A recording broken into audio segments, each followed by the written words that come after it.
Visual media production എന്ന കോഴ്സിൽ എന്തുകൊണ്ടാണ് ഫോട്ടോഗ്രാഫിയും വീഡിയോഗ്രാഫിയും എഡിറ്റിങ്ങും ഇൻക്ലൂഡ് ആയിട്ടുള്ളത്? ഓക്കെ, നമ്മുടെ ഇപ്പോഴത്തെ ഒരു കറണ്ട് സിനാരിയോ എടുത്തു കഴിഞ്ഞാൽ ഫോട്ടോഗ്രാഫേഴ്സ് എന്ന് പറയുന്ന ആൾക്കാർ രണ്ട് തരത്തിലാണുള്ളത്.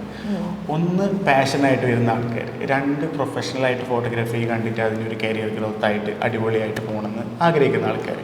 ഓക്കെ, അപ്പോൾ പാഷനേറ്റ് ആയിട്ട് വരുന്ന ആൾക്കാരെ ഒന്ന് എടുത്തു കഴിഞ്ഞാൽ ഇപ്പോൾ നമ്മുടെ ഫോർ എക്സാമ്പിൾ ഞാൻ എൻ്റെ ഫ്രണ്ടിൻ്റെ ഒരു ഫോട്ടോ എടുത്തു, ഓക്കെ, അല്ലെങ്കിൽ നമ്മളൊരു വൈൽഡ് ലൈഫിൽ പോയിട്ടൊരു സ്റ്റില്ലെടുത്തു. ഇതെടുത്ത് കഴിഞ്ഞിട്ട് ഇതിൻ്റെ ഒരു ക്യൂരിയോസിറ്റി പോയിട്ടുണ്ട്. ആ ക്യൂരിയോസിറ്റി കഴിയുന്നതിന് മുന്നേ നമുക്കിതിൻ്റെ ഔട്ട് വരണം.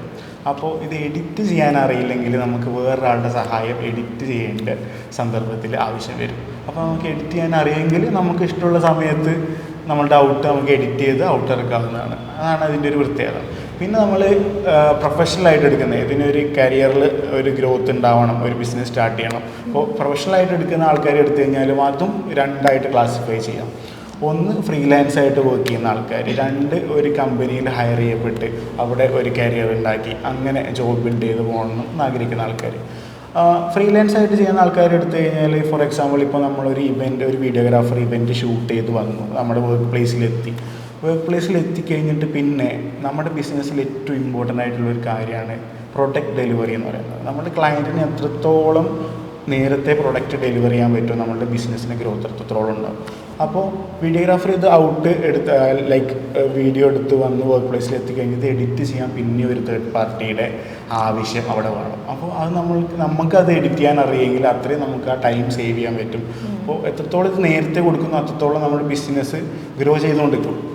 ഓക്കെ, പിന്നെ രണ്ടാമത്തെ സിനാരിയോ എന്ന് പറയുന്നത് ഒരു ജോലി വേണം, അതായത് ഒരു കമ്പനീൻ്റെ കമ്പനി നമ്മൾ ഹയർ ചെയ്യണം എന്നുള്ള സാഹചര്യം എടുത്തു കഴിഞ്ഞാൽ പോലും എല്ലാ കമ്പനിയിലും ഇപ്പോൾ മീഡിയ വിങ് ഉണ്ട്. അപ്പോൾ ഒരു കമ്പനിയും ഞാൻ തോന്നുന്നില്ല ഇപ്പോൾ ഫോട്ടോഗ്രാഫർ മാത്രമായിട്ട് ഒരാളെ, വീഡിയോഗ്രാഫർ മാത്രമായിട്ട് ഒരാളെ, എഡിറ്റർ മാത്രമായിട്ട് ഒരാളെ ഇങ്ങനെ എടുക്കാനുള്ള സാധ്യത കുറവാണ്. അപ്പോൾ നമ്മളിപ്പോൾ എവിടെയെങ്കിലും ഇൻസ്റ്റാഗ്രാമിലായ ഒരു ഹയറിംഗ് പോസ്റ്റർ നോക്കിക്കഴിഞ്ഞാൽ വീഡിയോഗ്രാഫർ കം വീഡിയോ എഡിറ്റർ അല്ലെങ്കിൽ ഫോട്ടോഗ്രാഫർ കം വീഡിയോഗ്രാഫർ അങ്ങനെ ഉണ്ടാകും. അപ്പോൾ ഈ സ്കില്ലുകൾ നമ്മൾക്ക് ഉണ്ടെന്നുണ്ടെങ്കിൽ നമ്മൾ ഹയർ ചെയ്യാനുള്ള ചാൻസ് ബാക്കിയുള്ളവരെ അപേക്ഷിച്ച് വളരെ കൂടുതലാണ്. ഇവിടെ പ്രാക്ടിക്കലാണോ കൂടുതൽ അതോ തിയറിയോ? ഓഫ് കോഴ്സ് നമുക്കിവിടെ ഒരു 80% ക്ലാസ്സും പ്രാക്ടിക്കൽ ഓറിയൻറ്റഡ് ക്ലാസ്സുകളാണ് വരിക. നമുക്ക് തിയറി ക്ലാസ് വരിക നമുക്കിപ്പോൾ ബിഗിനേഴ്സ് ആണെന്നുണ്ടെങ്കിൽ നമ്മൾ സ്റ്റാർട്ടിങ് ആ ക്യാമറയുടെ കുറച്ച് കാര്യങ്ങൾ, ബേസിക് ആയിട്ടുള്ള കാര്യങ്ങൾ ഉണ്ടാവുന്ന തിയറി ക്ലാസ്സസ് ഒഴിച്ച് കഴിഞ്ഞാൽ നേരെ അത് പ്രാക്ടിക്കൽ സെഷൻസിലേക്ക് പോവുക ചെയ്യാം. അങ്ങനെയാണ് നമ്മുടെ ക്ലാസ് വരുന്നത്. നമ്മളിപ്പോൾ കുറച്ച് ലാസ്റ്റത്തേക്ക് ഇപ്പോൾ 6 months കോഴ്സ് ആണെന്നുണ്ടെങ്കിൽ ഒരു 4 month ആകുമ്പോൾ തന്നെ അവർ പ്രൊജക്റ്റ് ബേസ്ഡ് ക്ലാസ്സിലേക്ക്, പ്രാക്ടിക്കൽ ക്ലാസ്സസിലേക്ക് പോകും. ഫോർ എക്സാമ്പിൾ ഷോർട്ട് ഫിലിമുകൾ സ്വന്തമായിട്ട് ഉണ്ടാക്കാൻ തുടങ്ങും, മ്യൂസിക്കൽ ആൽബംസ്, അങ്ങനെയുള്ള കാര്യങ്ങളൊക്കെ പ്രാക്ടിക്കൽ ഓറിയൻറ്റഡ് ക്ലാസ് തന്നെയാണ് കൂടുതലും ഉണ്ടാകും. എന്തുകൊണ്ടാണ് ലിമിറ്റഡ് സീറ്റ് മാത്രമേ അവൈലബിൾ ആയിട്ടുള്ളൂ? ലിമിറ്റഡ് സീറ്റ്സിൻ്റെ കാര്യം പറയുകയാണെന്നുണ്ടെങ്കിൽ നമ്മളിവിടെ നമ്മുടെ സ്റ്റുഡൻസിന് പ്രൊവൈഡ് ചെയ്യുന്ന equipments in the sense of നമ്മളിപ്പോൾ കറൻ്റ്ലി ഇൻഡസ്ട്രിയിൽ പ്രൊഫഷണൽസ് യൂസ് ചെയ്യുന്ന ക്യാമറകൾ, for example സോണിയുടെ A7, M3, M4, S3 അതുപോലെ പ്രൊഫഷണൽ ക്യാമറകളിലാണ് പഠിപ്പിക്കുക. എഡിറ്റിംഗ് ആയിക്കോട്ടെ, നമുക്കിപ്പോൾ അവൈലബിൾ ആയിട്ടുള്ള ഏറ്റവും മോഡേൺ ആയിട്ടുള്ള സ്പെക്സ് വരുന്ന PC തന്നെയാണ് എഡിറ്റിംഗ് പഠിപ്പിക്കുന്നത്. അപ്പോൾ ഈ എന്താ പറയുക, പ്രൊഫഷണൽ എന്നുള്ള അർത്ഥത്തിനോടൊപ്പം തന്നെ അത് കുറച്ചുകൂടി എക്സ്പെൻസീവ് ആണ് എന്നുള്ളൊരു സംഭവം കൂടി ഉണ്ട്. അപ്പോൾ നമ്മളൊരു ബാച്ചിൽ 30 സ്റ്റുഡൻസിനെ എടുത്തു കഴിഞ്ഞാൽ 25 to 30 സ്റ്റുഡൻസിനെ എടുത്തു കഴിയുമ്പോൾ മാത്രമാണ് എല്ലാവർക്കും ഈ എക്യുപ്മെൻറ്റ്സ് മാക്സിമം യൂട്ടിലൈസ് ചെയ്യാൻ പറ്റുള്ളൂ. ഒരു 60 കുട്ടികളെ നമുക്ക് വേണമെങ്കിൽ ഒരു ബാച്ചിൽ എടുക്കാം. പക്ഷേ ആ കുട്ടികൾക്ക് ഇത് പ്രാക്ടിക്കൽ, അതായത് ഞാൻ നേരത്തെ പറഞ്ഞല്ലോ പ്രാക്ടിക്കൽ ഓറിയൻറ്റഡ് ക്ലാസ്സുകളാണ്. അപ്പോൾ ഇത് പ്രാക്ടീസ് ചെയ്ത് പഠിക്കുക എന്ന് പറയുന്നതാണ് ഇതിൻ്റെ അകത്തെ മെയിൻ കാര്യം. അപ്പോൾ അതുകൊണ്ട് ആ കുട്ടികളുടെ പഠിത്തത്തിന് ബാധിക്കാതിരിക്കാൻ വേണ്ടിയിട്ടാണ് അവർക്ക് എക്യുപ്മെൻറ്റ്സ് ഓവറോൾ അവരുടെ കയ്യിൽ എപ്പോഴും എക്യുപ്മെൻറ്റ്സ് വന്നുകൊണ്ടിരിക്കണം. അങ്ങനെ പ്രാക്ടീസ് കൂടുതൽ വേണം, എല്ലാവരുടെയും കയ്യിലേക്ക് എക്യുപ്മെൻറ്റ്സ് എത്തണം എന്നുള്ളത് കൊണ്ടാണ് നമ്മൾ എന്ത് ചെയ്യുന്നത്, ലിമിറ്റഡ് സീറ്റ്സ് മാത്രം വെക്കുന്നത്. അപ്പോൾ നമ്മൾ ഈ പ്രാക്ടിക്കൽ ഓറിയൻറ്റഡ് ക്ലാസ്സസിൻ്റെ കാര്യം പറയുകയാണെന്നുണ്ടെങ്കിൽ നമ്മുടെ ഇൻസ്ട്രക്ടേഴ്സ് ആയിക്കോട്ടെ, ഇവിടുത്തെ ഫാക്കൽറ്റീസ് ആയിക്കോട്ടെ, നമുക്കിപ്പോൾ സാധാരണ ഒരു അക്കാഡമിയിൽ നിന്ന് കുറച്ച് വ്യത്യസ്തമായിട്ട് ഇവിടെ ഉള്ളത് എന്താണെന്ന് വെച്ച് കഴിഞ്ഞാൽ, സാധാരണ ഒരു അക്കാഡമി തുടങ്ങുന്ന സമയത്ത് എങ്ങനെയുള്ള ആൾക്കാരായിരിക്കും ഒരു ഫോട്ടോഗ്രാഫി അക്കാഡമി തുടങ്ങുക. അതായത് അവർ വെൽ എക്സ്പീരിയൻസ് ആയിട്ടുള്ള കുറേ വർഷത്തെ എക്സ്പീരിയൻസ് ഉള്ള ഫോട്ടോഗ്രാഫേഴ്സ് അവരെ കരിയറിൽ നിന്നൊക്കെ ഒന്ന് റിട്ടയർ ചെയ്ത് കുറച്ച് കഴിഞ്ഞിട്ട് അവരുടെ ആ ഒരു അറിവൊക്കെ എല്ലാവർക്കും പകർന്നു കൊടുക്കാനുള്ള ആ ഒരു ഉദ്ദേശത്തോടു കൂടിയാണ് ശരിക്കും ഫോട്ടോഗ്രാഫി അക്കാഡമികൾ കൂടുതലും തുടങ്ങുക. പക്ഷെ നമ്മളുടെ ഇവിടെ വരുന്ന സമയത്ത് കറൻ്റ്ലി ഇൻഡസ്ട്രിയിൽ, അതായത് ഫോട്ടോഗ്രാഫി ആയിക്കോട്ടെ, വീഡിയോഗ്രാഫി ആയിക്കോട്ടെ, എഡിറ്റിംഗ് ആയിക്കോട്ടെ, കറൻ്റ്ലി നമ്മളുടെ ഇപ്പോൾ ഉള്ള ഇൻഡസ്ട്രിയിൽ ക്ലയൻറ്റിനെ സാറ്റിസ്ഫൈ ചെയ്യുന്ന വർക്ക് എടുക്കുന്ന ആൾക്കാർ തന്നെയാണ് നമ്മുടെ ഇൻസ്ട്രക്ടേഴ്സായിട്ട്, ഫാക്കൽറ്റീസായിട്ട് ഉണ്ടാവുന്നത്. അപ്പോൾ അവർ യങ്ങാണ് ആൻഡ് ഓഫ് കോഴ്സ് എക്സ്പീരിയൻസ്ഡ് ആണ്. അപ്പോൾ അങ്ങനെയുള്ള ആൾക്കാരാണ് പുതിയ ഒരു മീഡിയ കോഴ്സ് എന്ന് പറയുമ്പോൾ, ഇപ്പോഴത്തെ കറൻറ്റ് ട്രെൻഡിനനുസരിച്ച് പോകുന്ന ഒരു കോഴ്സ് എന്ന് പറയുമ്പോൾ, അങ്ങനെ യങ് ആൻഡ് എക്സ്പീരിയൻസ്ഡ് ആയിട്ടുള്ള ആൾക്കാരെടുക്കുമ്പോൾ അവരുടേതായ കുറേ കാര്യങ്ങൾ നമുക്ക് കിട്ടും. എഡിറ്റിങ്ങിൽ ഏതൊക്കെ സോഫ്റ്റ്വെയർ ആണ് യൂസ് ചെയ്യുന്നത്? എഡിറ്റിങ്ങിൽ നമ്മൾ വീഡിയോ എഡിറ്റിംഗ് വരികയാണെന്നുണ്ടെങ്കിൽ നമ്മൾ അഡോബിൻ്റെ പ്രീമിയർ പ്രോ യൂസ് ചെയ്യാറുണ്ട് ഇവിടെ. പിന്നെ ഡാവിൻസി റിസോൾവ് ഉണ്ട്. ഫോട്ടോ എഡിറ്റിങ്ങിന് വരികയാണെന്നുണ്ടെങ്കിൽ ഫോട്ടോഷോപ്പ് ഉണ്ട്, അതേപോലെ തന്നെ ലൈറ്റ് റൂം ഉണ്ട്. ഈ 3 month കോഴ്സിൻ്റെതും 6 month കോഴ്സിൻ്റെതും തമ്മിലുള്ള ഡിഫറൻസ് എന്താണ്?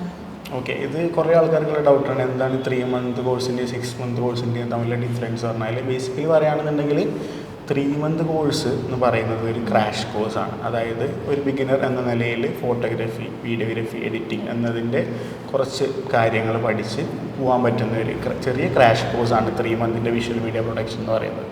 അപ്പോൾ ഇതിൻ്റെ ഒരു കാര്യം നമ്മൾ മനസ്സിലാക്കേണ്ടത് എന്താണെന്ന് വെച്ചാൽ, ഈ ഫോട്ടോഗ്രാഫി, വീഡിയോഗ്രാഫി, എഡിറ്റിംഗ് എന്നൊക്കെ പറയുന്ന കാര്യങ്ങൾ പഠിക്കാൻ അത്യാവശ്യം കുറച്ച് സമയം വേണ്ട സംഗതികളാണ്. ഇപ്പോൾ എല്ലാവർക്കും നമുക്ക് ഈ സമയത്തിൻ്റെ കുറച്ച് ബുദ്ധിമുട്ടുണ്ട്. എല്ലാവർക്കും നമുക്ക് 6 മാസത്തെ ഒരു ടൈം അവൈലബിലിറ്റി ഒന്നും ഉണ്ടാവില്ല. ചില ആൾക്കാർ വിളിക്കാറുണ്ട്, ഇപ്പോൾ ഗൾഫിലേക്ക് പെട്ടെന്ന് പോകണം, ഒരു 3 മാസം കഴിഞ്ഞിട്ട് ഒരു ജോബ് ഓപ്പർച്യൂണിറ്റി വന്നിട്ടുണ്ട്, അപ്പോൾ അത് കഴിഞ്ഞിട്ട് നേരെ പോകണം. അപ്പോൾ അങ്ങനെയുള്ള ആൾക്കാർക്ക് വേണ്ടിയിട്ട് നമ്മൾ ആ സിലബസ് ഒന്ന് കട്ട് ഷോർട്ട് ചെയ്ത്, 6 month സിലബസ് ഒന്ന് കട്ട് ഷോർട്ട് ചെയ്ത് അവർക്ക് വേണ്ടിയിട്ട് ഒരു 3 month ക്രാഷ് കോഴ്സ് ആക്കിയതാണ് 3 month course. When it comes to 6 months ഇത് കുറച്ചും കൂടി ബ്രോഡാണ്, കുറച്ചും കൂടി എക്സ്പോഷർ നിങ്ങൾക്ക് കിട്ടും. ഇപ്പോൾ പ്രാക്ടീസിൻ്റെ കാര്യം ആയിക്കോട്ടെ, ഇപ്പോൾ വീഡിയോഗ്രാഫീൻ്റെ കാര്യം എടുത്തു കഴിഞ്ഞാൽ അതിൽ ഗിംബൽ പ്രാക്ടീസൊക്കെ വരുന്ന സമയത്ത് പ്രാക്ടീസാണ് അതിൻ്റെ മെയിൻ സംഭവം എന്ന് പറയുന്നത്. അപ്പോൾ കുറച്ചും കൂടി പ്രാക്ടിക്കൽ ഓറിയൻറ്റഡ്, കുറച്ചും കൂടി എക്സ്പോഷർ നിങ്ങൾക്ക് വൈഡായിട്ട് കിട്ടും. എഡിറ്റിങ്ങിലായിക്കോട്ടെ നിങ്ങൾ കുറച്ചും കൂടി ഇൻ്റർമീഡിയറ്റ് ലെവലിലേക്ക് നിങ്ങൾക്ക് വരാൻ വേണ്ടിയിട്ട് പറ്റും. അപ്പോൾ അതാണ് ആ കോഴ്സുകളുടെ തമ്മിലുള്ള ഡിഫറൻസ് പറഞ്ഞത്. ഈ കോഴ്സ് പഠിച്ചു കഴിഞ്ഞാൽ എന്തൊക്കെ ജോബ് ഓപ്പർച്യൂണിറ്റി ആണുള്ളത്? ഈ ജോബ് ഓപ്പർച്യൂണിറ്റി കാര്യം കുറേ ആൾക്കാർ ചോദിക്കാറുണ്ട്, പ്രത്യേകിച്ച് കുട്ടികളുടെ പാരൻസ്. അവർക്കൊരു ഒരു ആലോചനയുണ്ട് അവരുടെ സൈഡിൽ നിന്ന്, അതായത് ഈ ഫോട്ടോഗ്രാഫിയൊക്കെ പഠിച്ചു കഴിഞ്ഞാൽ ജോലി കിട്ടുമോ അതോ എന്താ അവസ്ഥ എന്ന് കുറേ പാരൻസ് ചോദിക്കാറുണ്ട്. അപ്പോൾ ഇതിൻ്റെ ഒരു സംഭവം നമ്മൾ മനസ്സിലാക്കേണ്ടത് എന്താണെന്ന് വെച്ച് കഴിഞ്ഞാൽ, നമ്മളൊരു ബാക്കിലേക്ക് ഒരു 5 വർഷം പോയി കഴിഞ്ഞാൽ, ഒരു അഡ്വർടൈസ്മെൻറ്റ് കമ്പനി, ഫോർ എക്സാമ്പിൾ ഒരു അഡ്വർടൈസ്മെൻറ്റ് കമ്പനി എടുത്തു കഴിഞ്ഞാൽ അവിടെ ഒരു വീഡിയോ റെക്കോർഡ് ചെയ്യുക അല്ലെങ്കിൽ ഒരു വീഡിയോ ചെയ്യണം എന്നുള്ളൊരു ആവശ്യം വന്നു കഴിഞ്ഞാൽ പുറത്തുനിന്ന് ഒരു ഫോട്ടോഗ്രാഫർ അല്ലെങ്കിൽ ഒരു വീഡിയോഗ്രാഫറെ ആ സമയത്തേക്ക് വിളിച്ച് ആ പരിപാടി ഷൂട്ട് ചെയ്ത് തിരിച്ചു പോകുന്ന ആ ഒരു സിനാരിയോ ആയിരുന്നു. അപ്പോൾ ഇപ്പോഴത്തെ ഒരു സിനാരിയോ സോഷ്യൽ മീഡിയയുടെ കാലത്ത് ഇപ്പോൾ എല്ലാ കമ്പനികളിലും, ഏത് കമ്പനി ആയിക്കോട്ടെ, ഇപ്പോൾ അഡ്വർടൈസ്മെൻറ്റ് കമ്പനി ആയിക്കോട്ടെ, ഏത് കമ്പനി ആയാലും ഒരു മീഡിയ വിങ് ആ കമ്പനിക്ക് ഉണ്ടാവും. അതിൽ ഫോട്ടോഗ്രാഫറും എഡിറ്റർമാരും വീഡിയോഗ്രാഫേഴ്സും എല്ലാവരും അടങ്ങുന്ന ഒരു മീഡിയ വിങ് ഉണ്ടാവും. അപ്പോൾ ഇവിടേക്ക് എല്ലാ കമ്പനികളും ഉള്ളതുകൊണ്ട് തന്നെ ഇവിടേക്ക് ഇടയ്ക്കിടയ്ക്ക് ഹയറിങ് നടക്കും. അപ്പോൾ ഈ ഹയറിങ് നടക്കുന്ന സമയത്ത് videography, photography, video editing, photo editing, ഈ 4 സ്കില്ലും അറിയുന്ന ആൾക്കാർക്ക് എപ്പോഴും പ്രിഫറൻസ് നല്ലോണം കൂടുതലായിരിക്കും. അപ്പോൾ വിഷ്വൽ മീഡിയ പ്രൊഡക്ഷൻ എന്ന് പറഞ്ഞ കോഴ്സ് ഡിസൈൻ ചെയ്തത് തന്നെ അതുകൊണ്ടാണ്. നമ്മൾ ഒരു സ്കില്ല് മാത്രമല്ല പഠിക്കുന്നത്, ഈ 4 സ്കില്ലും പഠിച്ചു കഴിഞ്ഞാൽ നമ്മളുടെ മീഡിയ ഇൻഡസ്ട്രിയിലെ ഒട്ടുമിക്ക ഏത് കമ്പനിയിലും ജോബ് കിട്ടാനും നിങ്ങൾ അക്വയർ ആവും. അപ്പോൾ അതാണ് അതിൻ്റെ ഒരു ജോലി എന്തായാലും കിട്ടും, ഒരു പേടിയില്ല അതിൽ.